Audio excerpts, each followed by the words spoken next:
natin para bigyan ng pagkakatiyan ng ating Panginoon. And we thank the Lord for everything He's giving us, in life. At marahil yung iba sa inyo, maraming problema. Sabi nga ng ating moderator kanina, ay Panginoon naman po ay sumasagot sa mga panalangin po natin. At minsan yes, minsan no, at minsan wait. Yan. So, kailangan po natin maintindihan ang pagsagot po ng ating Panginoon sa ating mga panalangin. Well, thank you very much for the wonderful singing, at maraming salamat po for honoring the Lord today. Magandang umaga po sa inyong lahat. Good morning, everybody. Alright, medyo lumalamig na sa labas, at nilalamig na rin tayo. At alright, glad to see you all here, mga kapatid, at sa ating mga guests and regular attenders. Brethren, thank you for joining me today, and I pray that God will speak to all of us and be blessed. Recognize muna natin yung ating mga kasama sa ating online, at ang kanilang mga camera ay siguro mahina ang kanilang Alright, so nahin na natin ang ating Sister Evelyn. Sister Evelyn, pakikaway lang. Alright, kung dinig niyo po kami sa inyong tahanan. Maraming salamat, kapatid, at meron siyang mga bisita. Last week, ang family po ni Father Julius, yung asawa niya, si Jules. Ayan, so we thank her, at kasama po natin ngayong umaga. Alright, at Abu Dhabi pa rin, Brother Kenneth at Sister Marimar, pakikaway lang dyan. Okay, maraming salamat po, at kasama po namin kayo ngayong Sunday. Ayun, isa pa na gawi tayo ng Dubai, si Kuya Froilan at saka si Sister Day. Pakikaway lang, mga kapatid. Alright, siya po ay nakimon ng Friday. At siguro yung epekto pa ng gamot ay nararamdaman pa rin niya. Pero sabi niya sa akin, medyo challenging yung treatment ngayon. Pero nanalangin po kami bago siya nag-chemo. At let's pray, keep on praying. Dahil ito na po yung mga last session ng kanyang treatment. At ito po naniniwala tayo. Kiniklear na lang yung kanyang condition dun sa kanyang sakit. Alright, so let's pray for them. And Brother Froilan at Sister Day, maraming salamat. At tayo po ay bumalik. Gawi tayo ng Pilipinas. Unahin na natin ang ating Ate Shirley. Ate Shirley, namiss namin po kayo ilang Sunday. Pakikaway lang po. Ayan, at walang kupas. At naway makabalik po kayo minsan pa dito sa UAE. Alright, so pag-pray natin yan. And ingat po kayo dyan sa Pilipinas. And of course, ang ating nanay, Tatay Erfe. Pakikaway lang po, Nay, Tay Erfe. Namiss din po namin kayo sa ilang Sunday. At naway hindi na bumabagyo dyan. At pag-pray po natin ang ating bansang Pilipinas. Sino yung SR tsaka VD? Yan, hindi ko kasi nakikita eh. Ano ba? Pamangkin mo yung VD.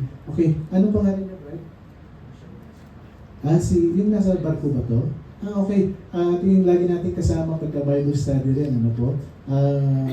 Brad, maraming salamat. Ingat ka dyan sa barko. Okay. At yung SR. Sino yung SR? Summer? Wala sa Summer dito? Saka si Stella? Okay. Bukan may sakit si Summer. Alright, so Alright, so maraming salamat po sa bawat isa. At tayo po mga nandito ay patuloy po tayong magpasalamat sa ating Panginoon, and let's give Him the glory now. And are you ready to hear the Word of God? Alright, so we all stand up please. So we open our Bible. This morning we return to our study of Romans chapter 8. And I would just like to invite you to take your Bible with you and open it on the first part of the chapter, one of the great chapters in all the Bible. And as we progress to this wonderful chapter, the Holy Spirit's ministry comes into clear focus. Romans 8:9. Kung kayo po yung nandiyan na, please say amen. Right, basahin po natin ang Romans 8:9. Tayo pong lahat. Ready? But ye are not in the flesh, but in the Spirit. If so be that the Spirit of God dwell in you. Now, if any man have not the Spirit of Christ, he is none of his. Tayo pong lahat.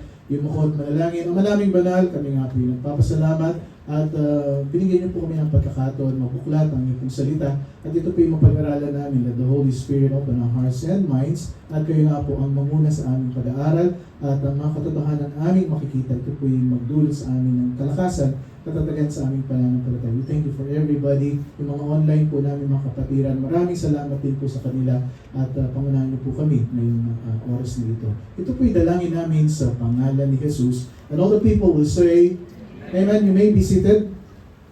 Alright. Nag-almusal na po ba kayo? Amen. May coffee tayo sa ito. Okay, para magising ng konti ang ating sarili.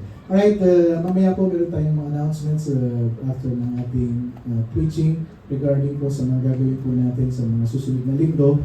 Alright, especially sa ating pag-prepare ng ating Sports Olympics. So mamaya po ay maririnig niyo po yan. But now, let's start. Tayo po yung mag-aral ng salita ng Panginoon. Okay, God bless you today. Let me speak to you about our life in the Spirit.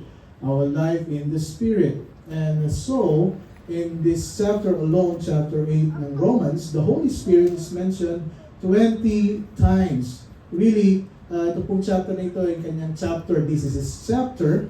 That's why others, they call it life in the Spirit. And by the way, the richness of the chapter, ito pong Romans chapter 8 is beyond calculating. Ibig sabihin po, ito po makikita nyo yung mga expression ng pagsusulat po ni Pablo dito. And as we read it over and over again, as we meditate on it and think about it, makikita po natin yung ating mga sarili that we are moving along in an ever ascending kind of track. Ibig sabihin, talaga pong matutuwa kayo dahil kayo mismo ay makakapag-awit kayo ng papuri sa Panginoon dahil sa ganda po nitong Romans chapter 8. It will sweep you off your feet eventually and carries you away to glories in the presence of God Himself. You know, it is a monumental chapter. Napakaganda po ng chapter na ito. And as we read it with an open heart and open mind, it can really be incredibly enriching. And when once we internalize the things that are here in Romans chapter 8 and meditate on them, we can ever be the same. You know, napakaganda po talaga nito. This is a life-changing chapter. And so many are in this tremendous epistle of the Romans 8, 1 to 11. I just like to read it to you just to see our context. Ito po yung Romans 8, 1, yung pong unang bahagi ng Romans chapter 8. There is therefore now no condemnation to them which are in Christ Jesus, who walk not after the flesh, but after the Spirit. For the law of the Spirit of life in Christ Jesus hath made me free from the law of sin and death. For what the law could not do, in that it was weak through the flesh, God sending His own Son in the likeness of sinful flesh, and for sin condemned sin in the flesh, that the righteousness of the law might be fulfilled in us, who walk not after the flesh, but after the Spirit. For they that are after the flesh do mind the things of the flesh, but they that are after the Spirit, the things of the Spirit. For to be carnally minded is death, but to be spiritually minded is life and peace. Because the carnal mind is enmity against God, for it is not subject to the law of God, neither indeed can be. So then they that are in the flesh cannot please God. But ye are not in the flesh, but in the Spirit, if so be that the Spirit of God dwell in you. Now if any man have not the Spirit of Christ, he is none of his. And if Christ be in you, the body is dead because of sin, but the Spirit is life because of righteousness. But the Spirit of Him that raised up Jesus from the dead dwell in you. He that raised up Christ from the dead shall also quicken your mortal bodies by His Spirit that dwelleth in you. Mga kapatid, now from here, it might be well to begin with something, an introduction about the Holy Spirit. If this is his chapter, mga kapatid, and he's mentioned nearly 20 times in this chapter, and if he be the theme of it, we ought to understand a little bit of the Holy Spirit. Let me show you first kung ano po, sino si Holy Spirit sa buhay po natin. At in Bible school, ay meron po tayong tinatawag na pneumatology, pneumatology or the study of the Spirit. Ito po yung pinag-aaralan po kung ano po yung persona ng banal na Espiritu. And first of all, a way to perceive the Holy Spirit that might help us here, before I give you the message of this lesson, tingnan po muna natin si Holy Spirit. The Holy Spirit is to our spiritual lives what the Creator is to the physical world. Without God, the Creator, the physical world would not exist. Kung wala pong Diyos na ating tagapaglikha, ay wala pong mundong ating ginagalawan. And without this continuing, sustaining, upholding, and preserving power, ito pong lahat ng ating ginagawa will crash out of existence. And similarly, in terms of the spiritual dimension, without the Holy Spirit, we would never have been recreated. And without the sustaining, preserving, upholding power of the Holy Spirit, we too would crash out.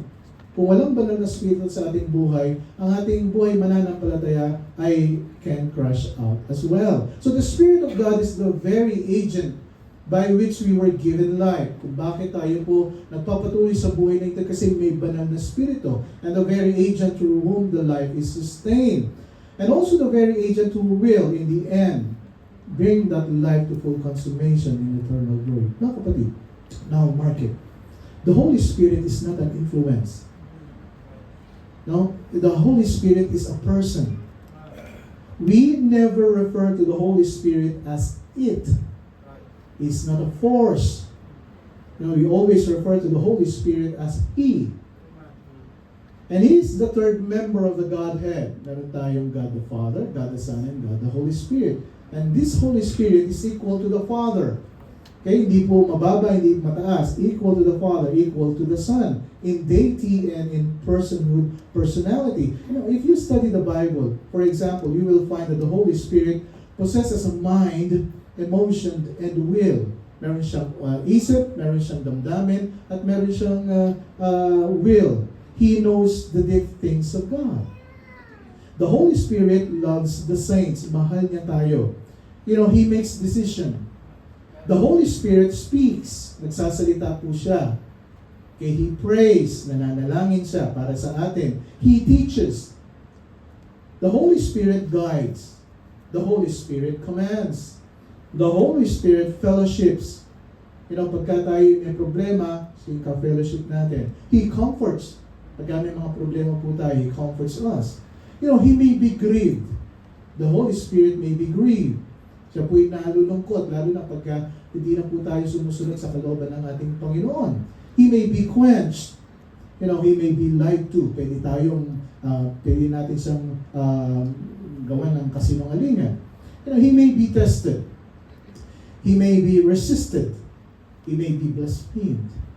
All of these things indicate that He is indeed a person. And when you look at the Bible, you find that He has all the attributes of all the rest of the Trinity have. He is equal to the Father, and He is equal to the Son. The Bible tells us that the Holy Spirit is eternal. The Holy Spirit is omniscient. He is omniscient, omnipresent, omnipotent, and holy and glorious. The Bible calls Him God. The Bible calls Him Lord. He is the Spirit of God. He is the Spirit of the Lord. He is the Spirit of Yahweh. He is the Spirit of the Lord God. He is the Spirit of the Father. He is the Spirit of the living God. He is the Spirit of the Lord, the Spirit of Jesus, the Spirit of Christ, and the Spirit of His Son. And He is called the Comforter. The Bible tells us He was active in creation. Makikita po natin yan sa Genesis chapter 1. That He indwells certain people living in the Old Testament period for special empowering. That He convicts men. He enables us to serve God. He is the agent by which the Scripture were written. Siya po yung ginamit ng Panginoon para may sulat ang Biblia. That in the life of Christ, for example, He was involved in His birth, in His baptism, in His temptation, in His anointing, in His teaching. Pagka nagtuturo ang ating Panginoon Kristo, kasama nandun po siya. His miracles, He's involved in His death and in His resurrection. That in the world, the Holy Spirit is involved in convincing men of sin. Tayo po'y nararamdaman natin tayo may kasalanan because of the Holy Spirit. He's convicting us. In calling men to Himself as well calling men into service. He's involved in witnessing to the testimony of the Lord Jesus Christ. He's involved in regenerating or bringing about the new birth. And the Bible tells us, in case of the believer, the Holy Spirit is engaged in glorifying Christ in the life of a believer. Now, pagbigay tayo ng kaluwalhatian sa ating Panginoon is because of the Holy Spirit. He indwells the believer. Siya po'y nananahan po sa atin. Nasa atin yung banal na Spiritong pinag-usapan natin dito. Kung tinanggap mo si Kristo bilang sarili mong Diyos tagapagligtas, He dwells in you. He fills the believer. Siya yung nagpupuno sa atin. He imparts to the believer the fruit of the Spirit. He imparts to the believer the gifts of the Spirit. He seals, He communes, He fellowships with. He teaches, He prays, He wars with the flesh. He comforts, He prays for, He sanctifies, empowers for service, and it goes on and on and on. In every essence, fulfilling the role of God in a very special way is the third person of the Trinity. Kung nag-Bible school ka, mga 3 years mong pag-aaralan to, tayo, ilang minuto lang, nakita natin lahat yung kung anong ginawa ng Banal na Espiritu. Ayun po ba? Wala akong ginakausap dito. Gising pa ba kayo? Alright, now let me give you a little bit of the flow of where we are in Romans 8. So you can understand why Paul is writing what he's writing. In the epistle to the Romans, Paul has one major theme. Dito sa Romans chapter 8, even the whole book of the Romans, isa lang po yung theme na ating mapag-aaralan po dito. The major theme is justification by grace through faith. Tayo pong mga nanampalataya sa ating Panginoon sa Kristo, tayo po'y hinirang na matuwid. We are being justified dahil sa biyaya ng ating Panginoon sa pamamagitan ng ating pananampalataya. And based on the person and work of the Lord Jesus Christ. Paul is saying in effect, the only way for men to be right with God is through faith in the Lord Jesus Christ. Ang isang tao, kung gusto niyang maging matuwid sa harapan ng Panginoon, ay kailangan duman siya sa pananampalataya in the Lord Jesus Christ. This is God's plan for salvation. And Romans here, Paul outlines that plan. Dito sa Romans chapter 8, makikita rin po natin yung parehong plano ng ating Panginoon sa kaligtasan. And bago siya nakarating ng Romans 8, doon sa Romans chapter 3 and chapter 4, chapter 5 and chapter 6 and chapter 7, sinulat po ni Paul dito various things that resulted from our being made righteous to Christ. Bago ka makarating ng Romans 8, pinakita ng Apostle Paul kung ano yung nangyari. Bakit? Therefore, there is now no condemnation. At yan makikita mo sa chapter 3, from chapter 3 to chapter 7. All of these elements are a result of justification have been outlined there for us. In chapter 8, this is the climactic point. Ito yung climactic point ng chapter 7, babasahin mo yung 7, 3, 4, 5, 6, 7 ng Romans. Ito na yung pinaka-high point na kanyang sinasabi. And as he talks about the results of justification. Kaya sabi ng Romans 8:1a, there is therefore now no condemnation to them which are in Christ Jesus. Ulitin ko mga kapatid, yung mga na kay Kristo na, wala ka nang pwedeng ihatol dyan. I will repeat, tayo pong mga na kay Kristo na, wala pong pwedeng ihatol sa atin. There is now no condemnation to them which are in Christ Jesus. Kahit pagbalik-baliktarin mo ang Biblia, hindi mo pwedeng palitan iyan. Yan ang isang katotohanan sa ating mga mananampalataya na wala pong pwedeng ihatol sa atin. Dahil yan po ang katotohanan. That's the high point. That's the great epitome of his expression of the results of justification. Finally, in chapter 8 of this Romans, the most magnanimously, ang pinaka-grandiose, yung pinaka-glorious, na kung saan ay wonderful, na kung saan ay isang katotohanan sa ating buhay bilang isang mananampalataya, we will never be condemned. Hindi na tayo pwedeng hatulan pa. Naintindihan niyo po ba mga kapatid? Nobody can condemn you. We will never experience condemnation for our sin because we are made righteous for Christ. Tayo po'y inaring matuwid sa ating Panginoong Jesucristo, and this is a very marvelous reality in the life of a Christian. And the only way you can understand that, how marvelous it is to have no condemnation, is to understand what it means to be condemned. You know, para mas maintindihan po natin yung pinag-aaralan natin, there is no condemnation dito. Kailangan natin makita ano bang ibig sabihin ng ikaw ay hatulan. You know, if you reach back in Romans chapter 1, verses 18 to 3:20, ay gusto ko pong buksan nyo ang inyong pong mga Biblia. So Romans chapter 1, verse 18 to 32, para makita po natin ano pa yung ibig sabihin ng mga condemned. Yan, Romans 1:18-32. Wala po dyan, talagang sinadya ko para buksan po natin ang ating mga Biblia. Dun sa wala, pakishare po ang inyong pong mga Biblia. I'm going to read Romans chapter 1 verses 18-32. Ayan, sabi niya, for the wrath of God is revealed from heaven against all ungodliness and unrighteousness of men who hold the truth in unrighteousness. Ang galit ng Panginoon, ang sabi niya, ay ito po'y ni-reveal niya, ito po'y pinakita niya from heaven against all ungodliness. Doon sa mga taong hindi gumagawa ng kabanalan at unrighteousness at hindi katuwiran of men who hold the truth in unrighteousness. Ito pang nakakalungkot, ano po? There are a lot of Christians, they say, I'm holding the truth. I know the truth. Pero you know, ito nga po, galit na galit ang Diyos sa mga Kristiyano na they are holding the truth, and they are holding the truth in unrighteousness. You know, hinahawakan nila yung katotohanan, pero ginagamit nila sa hindi matuwid na pamamaraan. You know, because that which may be known of God is manifest in them, for God hath shewed it unto them. Pinakita na nila sa kanila ng Diyos, for the invisible things of Him from the creation of the world are clearly seen, being understood by the things that are made, even His eternal power and God, and so that they are without excuse. Ito po yung pinapakita sa atin ng Panginoon. Sabi niya, ito na yung aking creation, wala kang pwedeng idahilan. You know, because that when they knew God, they glorified Him not as God.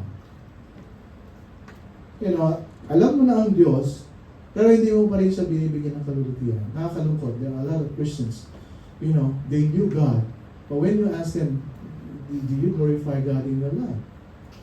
Sabi nila, hindi ko alam eh. You know, they knew God, but they glorified Him not as God. Neither were thankful. You know, hindi na nga sila nagpapasalamat din sa Panginoon. Nakakalungkot po, there are a lot of people, especially Christians, you know, nakakalungkot na pagka naibigay na sa kanila yung kasagutan ng panalangin nila, oh, thank you, Lord. Pero after a week, after a month, nawawala, nakakalimutan na. You know, they were unthankful, but became, ano sabi niya, vain in their imaginations, and their foolish heart was darkened. You know, they professed themselves to be wise, they became fools, and they changed the glory of the uncorruptible God into an image like to corruptible man, and to birds and four-footed beasts and creeping things. Wherefore God also gave them up. Sabi, ang titigas ang ulo niya eh. Okay, sabi niya, bahala na kayo sa buhay niya. I'm going to give you up to uncleanness through the lust of their own hearts, to dishonor their own bodies between themselves. They changed the truth of God into a lie, and they worship and serve the Creator more than the Creator, who is blessed forever and ever. Amen. Now, for this cause, God gave them up unto vile affections, or even their women did change the natural use in that which is against nature. You know, and likewise, also the men leaving the natural use of the woman burn in their lust one toward another, men with men working that which is unseemly, and receiving in themselves the recompense of their error which was meet. And even as they did not like to retain God in their knowledge, God gave them over to a reprobate mind to do those things which are not convenient. You know, ang galit po ng Panginoon, sabi ko, hindi natin pwedeng paglaruan. At pagka paulit-ulit tayong hindi na nakakalugod sa harapan ng Panginoon, sabi niya, bahala ka na sa buhay mo. You know, bahala ka sa buhay mo. And God did not like to retain God in their knowledge, God gave them over to a reprobate mind. Being filled with all unrighteousness. Ang nangyari pa, nag-fornicate sila, nag-wicked sila, nag-inggitan sila sa bawat isang, covetous, gusto nila, akin ito, akin yan, malicious, full of envy, murder, debate, deceit, malignity, and whispers, backbiters, haters of God, despiteful, proud, boasters, inventors of evil things, disobedient of parents, without understanding, covenant breakers, without natural affection, implacable, unmerciful, who knowing the judgment of God, that they which commit such things are worthy of death. And ito po yung mga condemned na sinasabi po natin. They are worthy of death. Not only do the same, but have pleasure in them that do them. Romans chapter 2 verse 1. Therefore, thou art inexcusable, O man. Wala kang pwedeng idahilan. Whosoever thou art, thou judgest. For wherein thou judgest another, thou condemnest thyself. For thou that judgest, doest the same things. Kaya sabi nga ng Biblia, you cannot judge people. Judge ka ng judge sa ibang tao, pero ikaw nga ginagawa mo rin. In Romans 3:9-23, I just want you to see the full picture. What then? Are we better than they? No. In no wise. For we have before proved, both Jews and Gentiles, they are all under sin. Na lahat tayo under ng kasalanan. As it is written, there is none righteous, no, not one. There is none that understandeth, there is none that seeketh after God.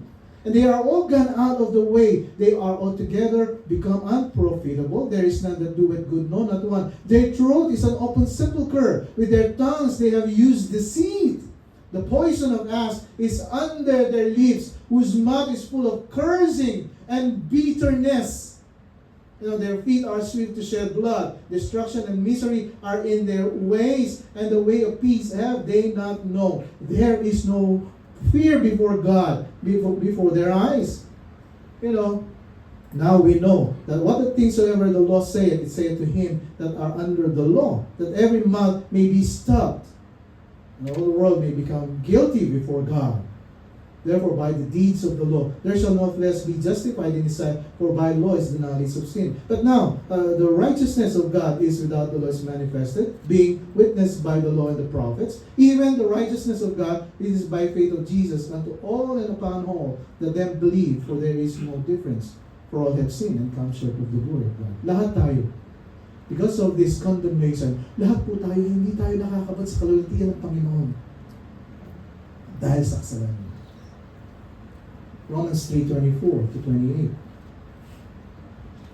Being justified freely by His grace. Napakaganda. Through the redemption that is in Christ Jesus. Whom God has set forth to be a propitiation through faith in His blood, to declare His righteousness for the remission of sins that are past, through the forbearance of God, to declare, I say, at this time, His righteousness, that He might be just and the justifier of him which believeth in Jesus. Wherefore He is boasting there. It is excluded. By what law? Of works? Nay, but by the law of faith. Therefore, we conclude that a man is justified by faith without the deeds of faith. Ito po yung sinasabi natin dito. To understand of this no condemnation, kailangan po natin makita na nung hindi pa po tayo ligtas, ito po tayo. Pero dahil tayo po ay nanampalataya, sabi ng Biblia, you were justified by faith. Sabi ni Jonathan Edward, the wrath of God upon the wicked is just as intense as His love is to the saints. And when you understand that, then you can release the reality of no condemnation. Why I'm saying this? Kasi there are a lot of people, hindi pa rin nila makuha yung sinasabi ng Biblia, hindi na ako condemned eh. Hindi na nga ako hindi pa na nga ako mahahatulan. There is no condemnation upon a Christian. So the truth that opens this chapter, the great declaration that we are not condemned, is incomprehensible, mga kapatid. That is almost as if Paul cannot just say, he's got to spend the whole chapter Hindi lang niya isang verse lang ang ginamit niya, kundi kailangan kong isulat yung chapter 3, 4, 5, and 6, and 7, and para maintindihan mo na, Romans 8:1, there is now therefore no condemnation. And the theme of the chapter really is, we are not condemned. Kaya nga po, sabi ko nga po sa inyo, kung babasahin mo yung buong chapter ng Romans 8, talagang matutuwa ka. Walang pwedeng ihatol sa iyo. Romans 8:1, sa Tagalog nga, kaya nga, hindi na hakatulang maparusahan ang taong nakipag-isa na kay Kristo. There's no condemnation. The beginning of chapter 1, there's no condemnation. And verse 34, the end of it, sabi niya, is he that condemned? Sino ang maghahatol sa iyo? Sino ang husga sa iyo? And the answer is no one. No one. Walang pwedeng humatol sa iyo. Those who are in Christ Jesus are not condemned. Because the highest court, God in Christ, says so. God does not condemn those people who are in Christ Jesus. At, nangyari po yan, mga kapatid. At yan po yung totoong-totoo. Paul lays down some very strong statement about why it is true. And why he's saying is, it is true because of the marvelous works of the Holy Spirit. Nangyari po lahat ito dahil sa napakadakilang gawa ng banal na Espiritu. There is no condemnation because of the marvelous work of the Holy Spirit. The reason there is no condemnation is because of what the Holy Spirit of God has done. And is doing on our behalf. So when you come to Romans chapter 8, it's in the flow of the whole book. And it talks about the Holy Spirit. It's a marvelous ministry of the Spirit of God. In Romans chapter 3 to 7, Christ provides no condemnation. And in Romans chapter 8, the Holy Spirit confirms that those who are in Christ, there is no condemnation. Napakagandang salita po ng ating Panginoon. Why is it that the Spirit of God does to confirm to us the reality of no condemnation? Ano ba yung ginawa ng banal na Espiritu para ma-confirm sa atin yung realidad ng no condemnation? Number one, of course, He frees us from sin and death. The Spirit of God enables us to fulfill the law. He changes our nature. He empowers us for victory. He confirms our adoption. He guarantees our glory. And He aids our prayers. And because He has done all this, the results are given in Romans chapter 8. Kung bakit tayo nakakapagpuri sa Panginoon, mga kapatid, the reason we can glory in that tremendous crescendo of this chapter is because the Spirit confirms that we are not condemned. There are 7 reasons we experience no condemnation. Number 1, the Holy Spirit has freed us from sin and death. Ito po isang patunay kung bakit tayo no condemnation na. Romans 8:2, the Bible says, "For the law of the Spirit of life in Christ Jesus hath made me free from the law of sin and death." Pagka pinag-usapan mo yung law, there is always a command. And yung law, nagre-requires lagi siya ng response. Nagre-require siya ng anong gagawin mo sa law. Are you going to obey it or disobey it?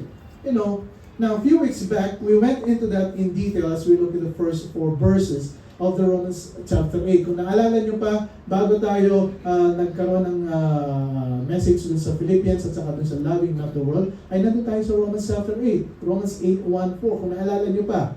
Right. The Spirit has made me free from the law of sin and death. The law of the Spirit of life, at kung pag-aaralan mo mabuti, this is the gospel.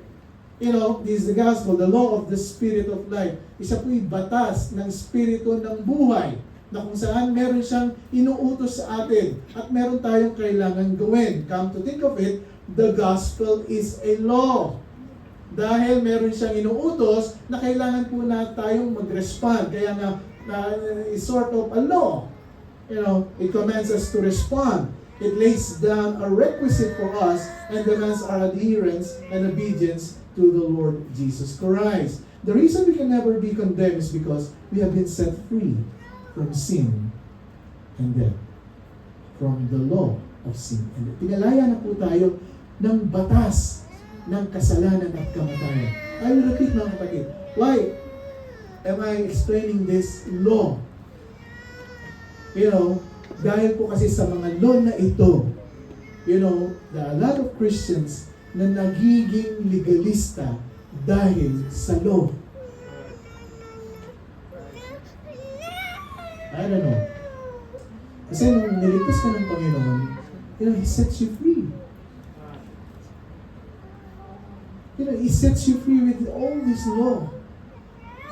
I'm not saying na ikaw ay maging violator ng law. I'm not saying that. But I'm just trying to say here is, you have been freed. You have been freed from the law. You are free from that. The law of sin and death. Tayo po ay malaya na sa batas ng kasalanan at kamatayan. Because of our faith in the Lord Jesus Christ, yung pong regenerating work ng Banal na Espiritu sa atin, it set us free from the power of sin. Alam mo, nung hindi pa tayo ligtas, tayo po ay bondage, tayo po ay slave ng kasalanan.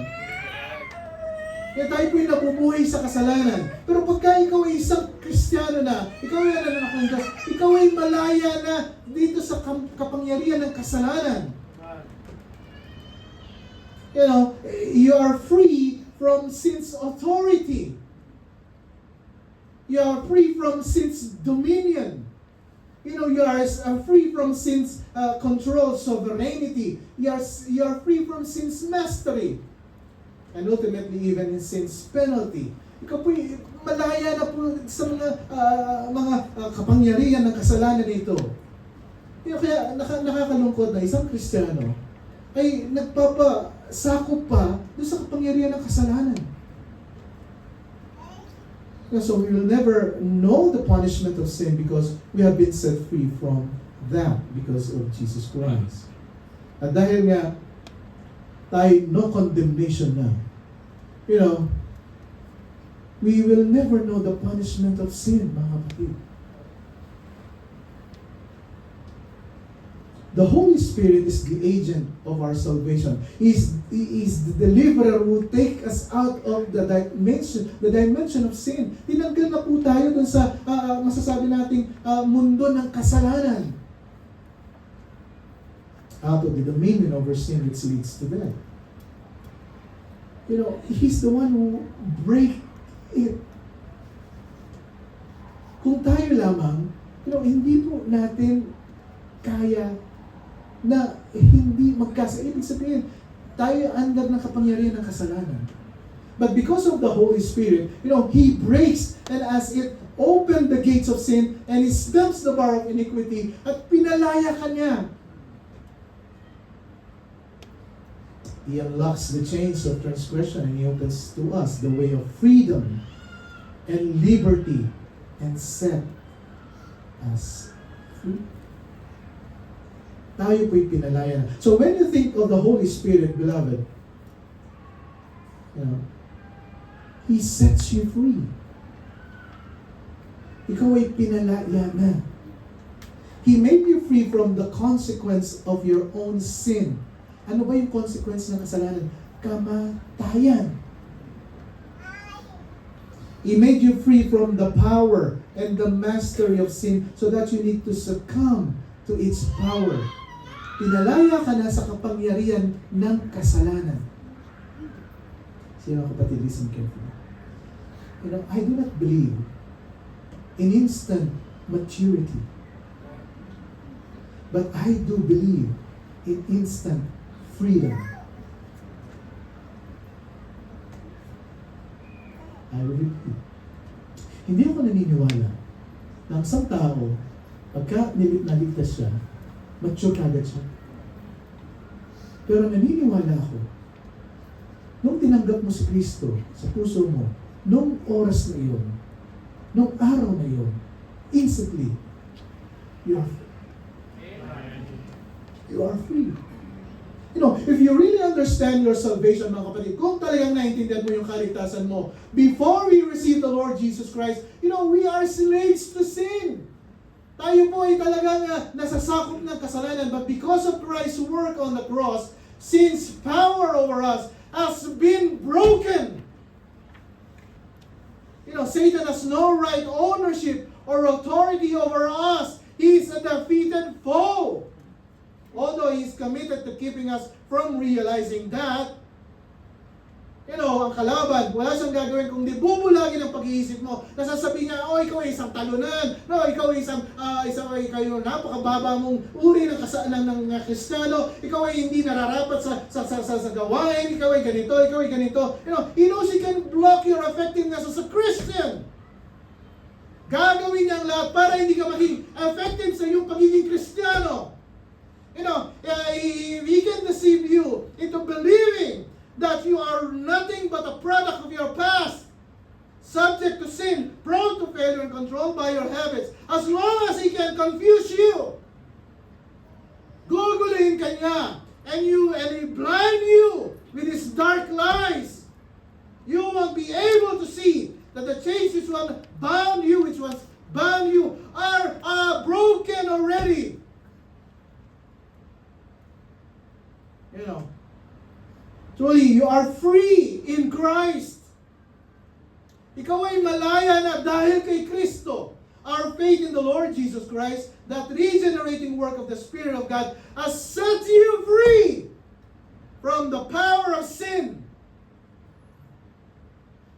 From sin's authority, from the sovereignty, from the mastery, and ultimately even the sin's penalty. Ikaw ay pinalaya na ng ating Panginoon. But if the devil can deceive you into believing you are not, you won't experience the freedom which is your inheritance. Kung hindi mo naintindihan yung pagiging Kristiyano mo, gagawin lahat ng kalaban para bulagin ka at sabihin niya, you know, you are nothing. Again, we do not believe in instant maturity, but we do believe in instant freedom. Realize this, mga kapatid. Once a person is free, you will be amazed at how quickly he or she matures. Ano sabi ng Galatians 5:1? You have to stand fast, therefore, mga kapatid, in the liberty wherewith Christ hath made you free. Sabi ng Biblia, tayuan mo yan. Sinabi na ng Biblia, you are free. And be not entangled again with a yoke of bondage. Back to it.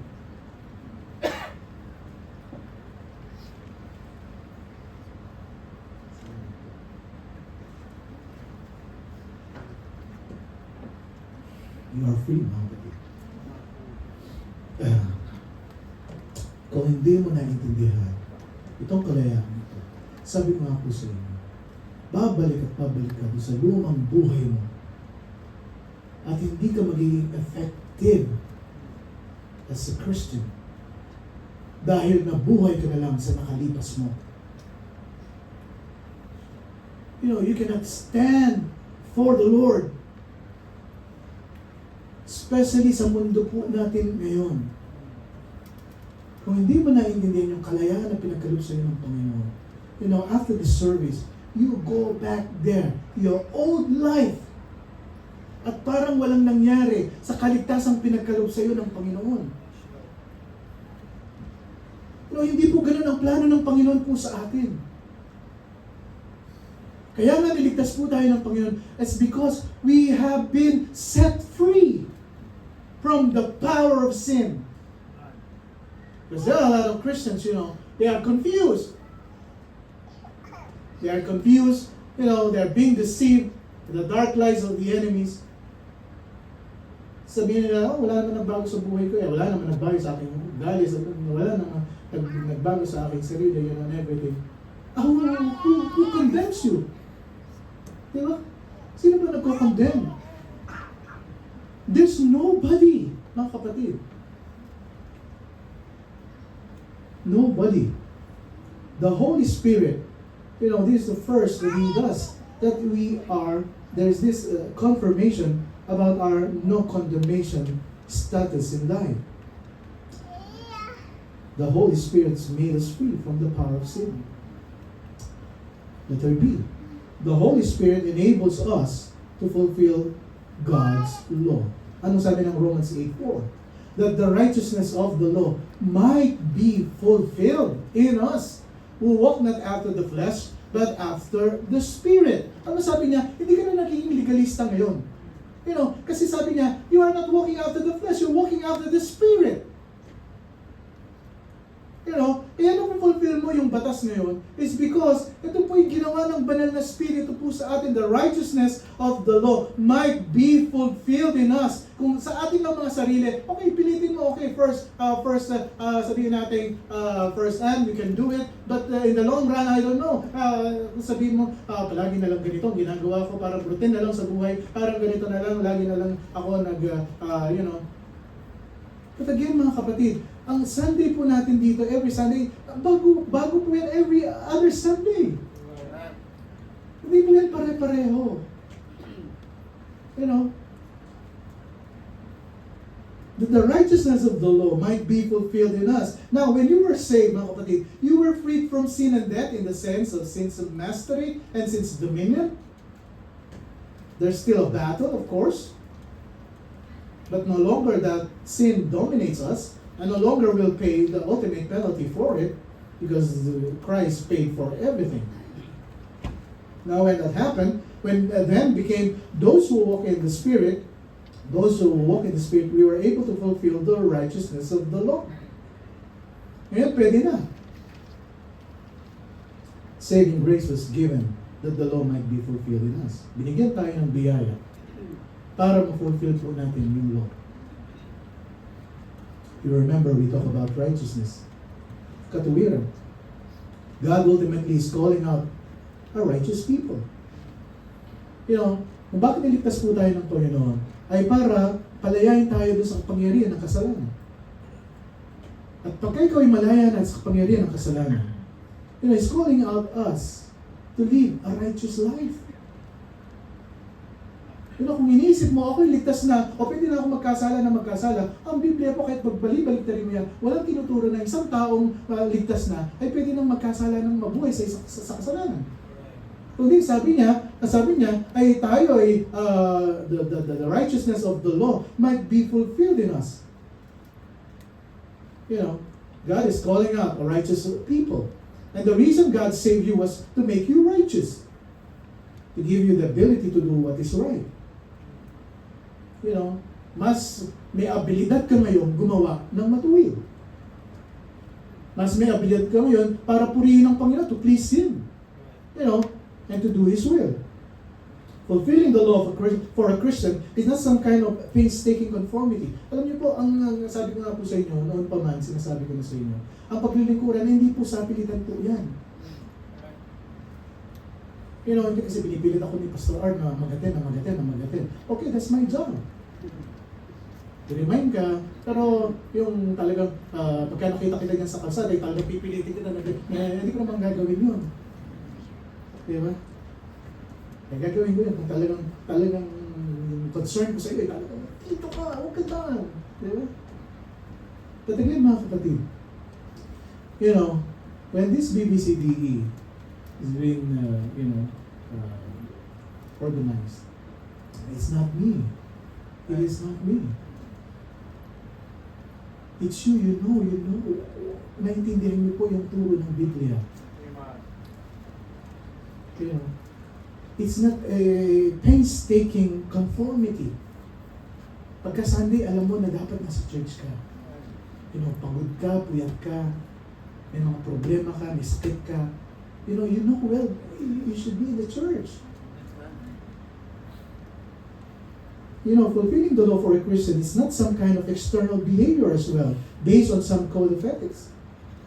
Maganda naman na tayo po ay organized dito, yung sabi natin in order, yung mga ginagawa po natin dito. We're not saying na, okay, pwede naman pala kahit anong, gawin mo sa harapan, pwede na. Hindi naman po gano'n. Because God is a God of order.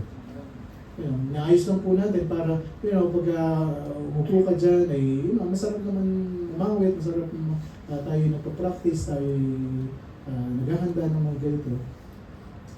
But again, it's not some kind of external behavior. Kakakanta ko dito para makita nila na ako'y biletera. Gagawin ko yung kamay ko, para makawit ako, at gagawin ko yung kamay ko. Para makuha ko yung atensyon, para hindi sila tukin, para ganito, ganyan. Ganyan, hindi pa. Hindi mo ganyan. Kasi may pa-tiktok ako ba? Gumagano.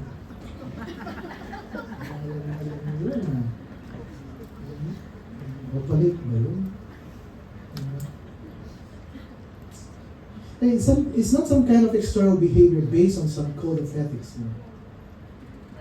Kung pwede tayong mag-code of ethics dito, lahat kayo, pagka pumunta dito, dapat kayo nakabaya, kayo dapat nakabelo, kayo dapat nakaganito at nakaganyan.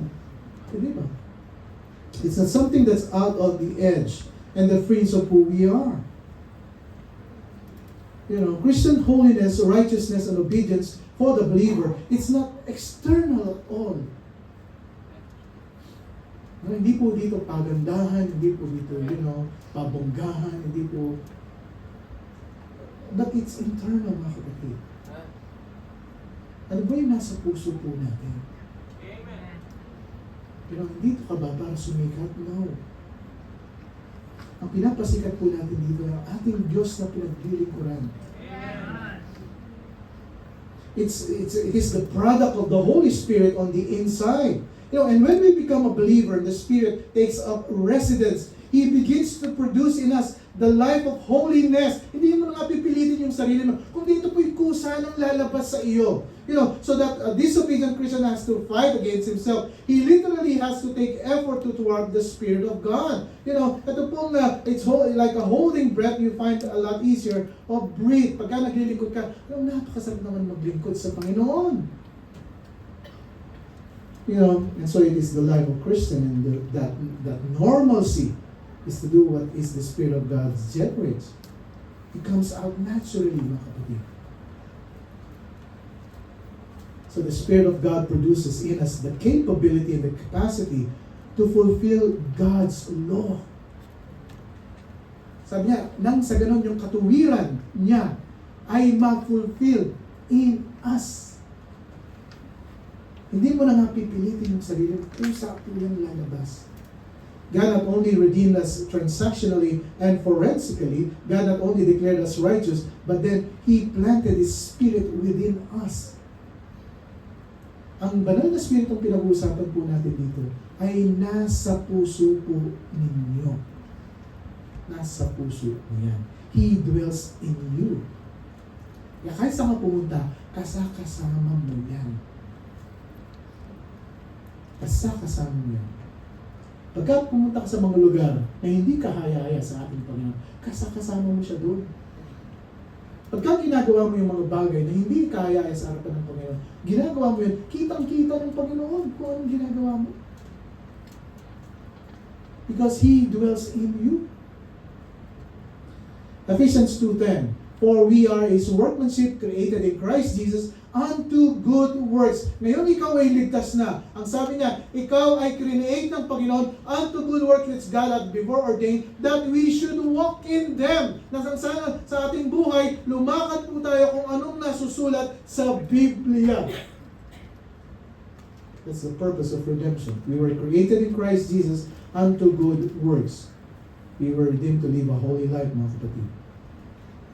Titus 2:14, who gave Himself for us, that He might redeem us from all iniquity and purify unto Himself a peculiar people, zealous of good works. Tayo pang mga Kristiyano, tayo pa'y unang-unang nagre-reklamo sa ating kumpanya.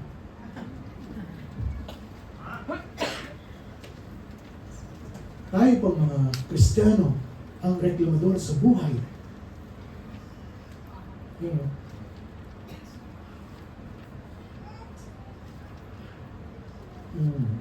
Sabi ng Panginoon, We are people, peculiar people, zealous of good works. Dapat ka mas tayo nakikitahan ng mabuting gawa. Di ba? Yes, kung pag naman, ikaw pang pinakamatabang sa lahat ng empleyado. Hindi binibigay ni boss ang ganito natin, hindi tayo mag-rally dun sa harapan ng kumpanya natin.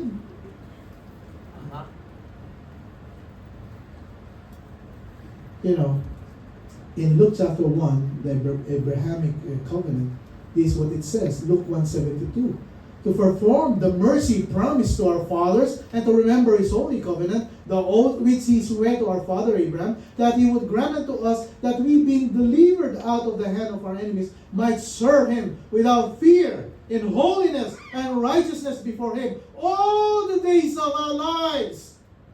Sa buong buhay ng ating buhay, sabi sa lahat ng araw ng ating buhay, mapaglingkuran po natin ang ating Panginoon in holiness and in righteousness, because we have been called a holy people. Luke 1:76, and thou, child, shalt be called a prophet of the highest, for thou shalt go before the face of the Lord to prepare His way, to give knowledge of salvation unto His people by the remission of their sins, through the tender mercy of our God, whereby the day spring from on high hath visited us, to give light to them that sit in darkness and in the shadow of death, to guide our feet into the way of peace. Tayo po'y ginagamit ng Panginoon kung bakit tayo mamuhay ng isang banal na buhay at matuwid. Dahil ginagamit tayo ng Panginoon, yung mga taong nakapaligid po sa atin, makikita nila na meron tayong buhay na Diyos.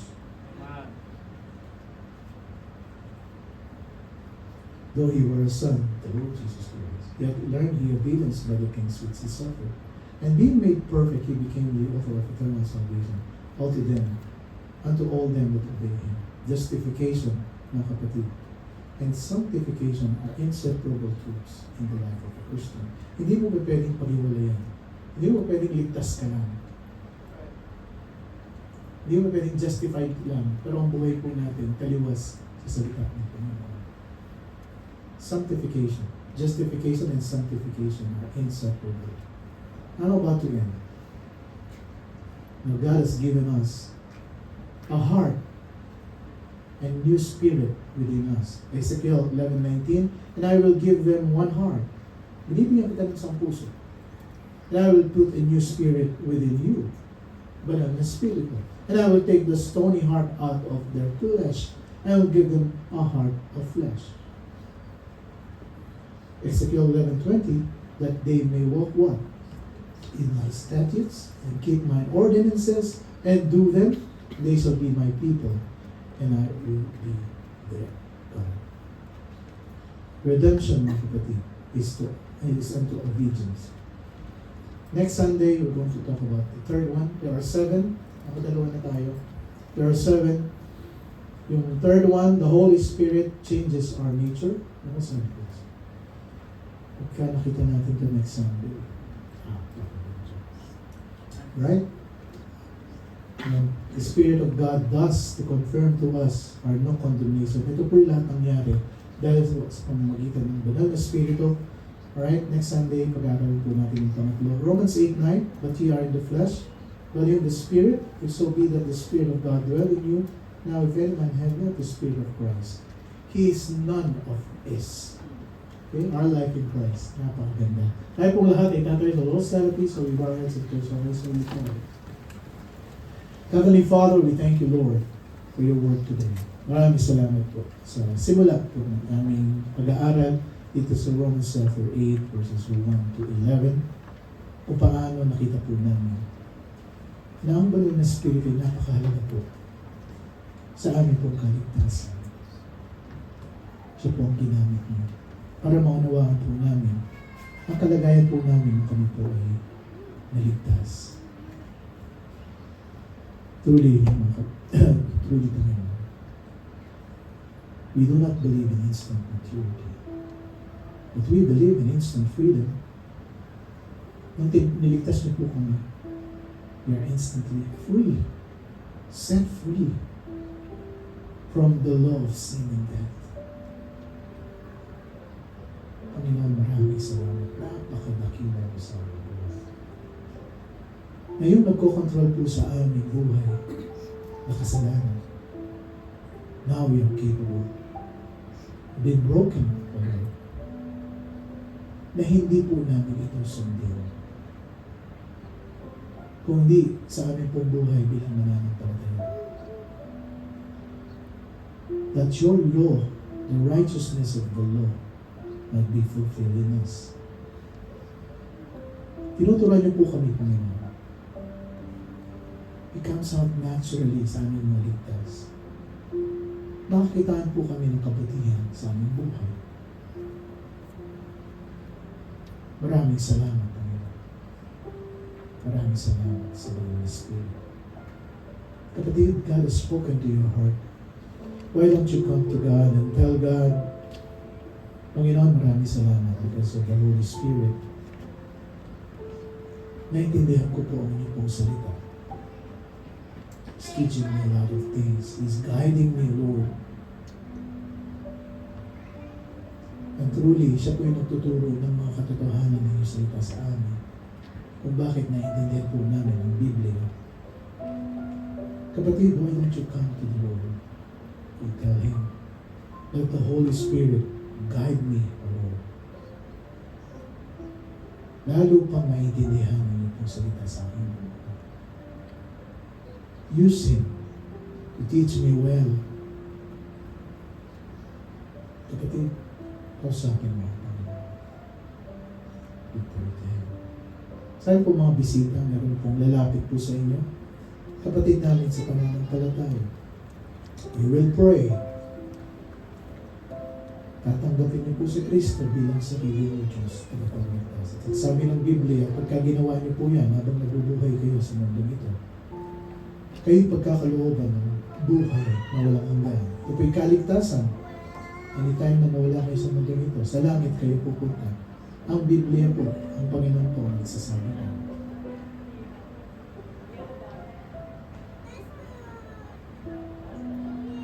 Brethren, these are life in the Spirit. To the Holy Spirit that dwells in us. Ito po ang masunod sa ating buhay. Kristo.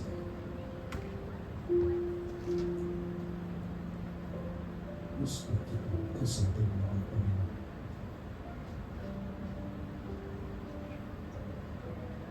Shall we find a partner? Tayo po'y mananalangin sa bawat isa.